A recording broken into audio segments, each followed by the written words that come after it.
at all times. And parents, please supervise your children so our story doesn't take any unexpected turns. Look.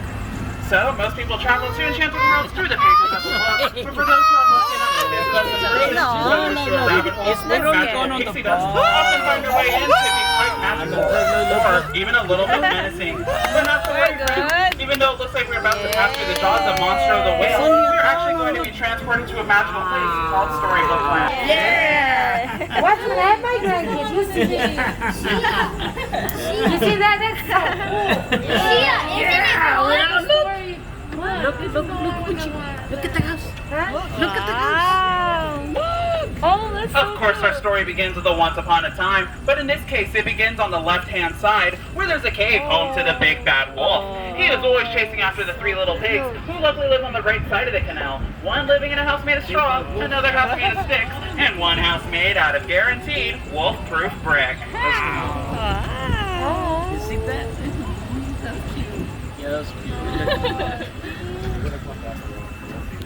Our story takes a strange turn because just around the river bend on our left-hand side is the small English village home to Alice. This is where on one golden afternoon, Alice followed the white rabbit down the rabbit hole where she fell down, down, down, all the way to Wonderland, where things only got curiouser and curiouser from there.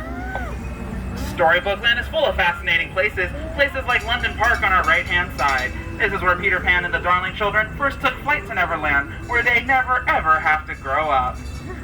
Straight ahead is the city of mystery and enchantment, known as Agrabah. This is where one day in the marketplace, a street rat named Aladdin stole the heart of Princess Jasmine. And even though they came from two different worlds, thanks to the power of love and having a friend like Genie, they all now live happily ever after in the Sultan's palace up on the hill. I guess you could say Aladdin was always one jump ahead.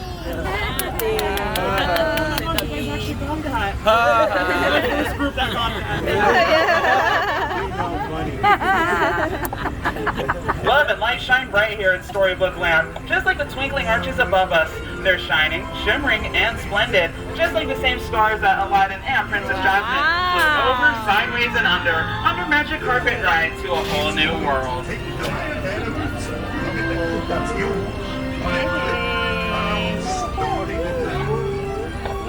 Now, friends, we are approaching the dark and mysterious Cave of Wonders, whose treasures bear a curse that only the genie can lift. Legend has it, whoever sets the genie free is granted 3 magical wishes. Let's all make a wish together and see if it comes true. Look at the stairs. Oh, wow, magical. It's blue. Wow. As we come out of the Cave of Wonders, on our right-hand side is the cozy cottage in the forest, home to the 7 dwarfs, who took in Snow White in return for her kindness after she had fled the evil queen.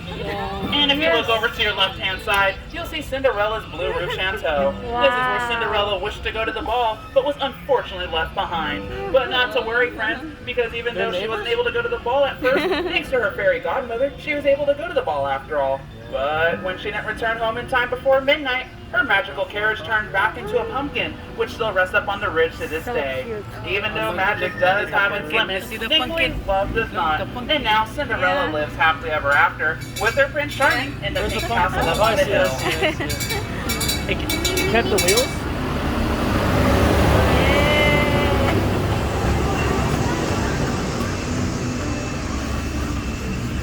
Boats are strange things. Boats are strange. Hi, buddy. Remain seated, please. We're always watching. Over on our left-hand side is the field of quilted flowers, based off of the 1933 Silly Symphony cartoon, Lullaby Land. And for anyone who's been wondering, yes, all our plants here are 100% real. And thanks to my friend Tinkerbell, with a little bit of her pixie dust, they never ever have to grow up. Oh, wow. It's so cool. Look at this. This is so cool. That's amazing.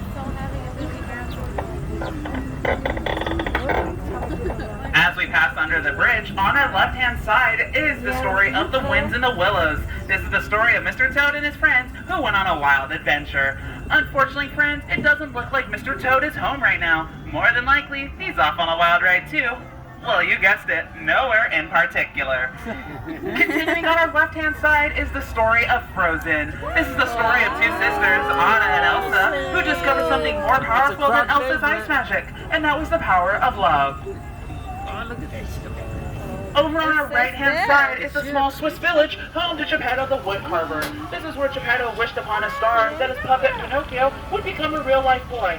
And, thanks to the Blue Fairy, Geppetto got his wish. But not until Pinocchio saved Geppetto from the belly of Monstro the Whale. On our left-hand side is Wandering Oak's trading post. Oh, and Sauna. Last I heard, he's having a big summer blowout.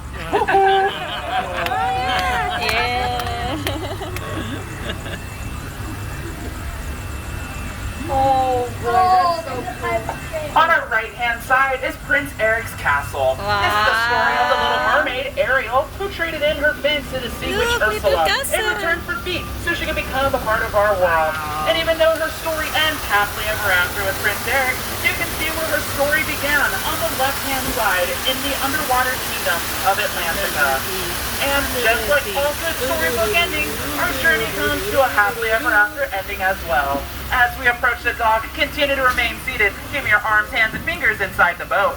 Once our boat comes to a full and complete stop, continue to remain seated until my count of 3. We will all stand up together on the center of the boat for balance, so no one has to go under the sea today. We'd like to thank you for joining us here at Storybook Land, and we hope that you have a magical day here at Disneyland.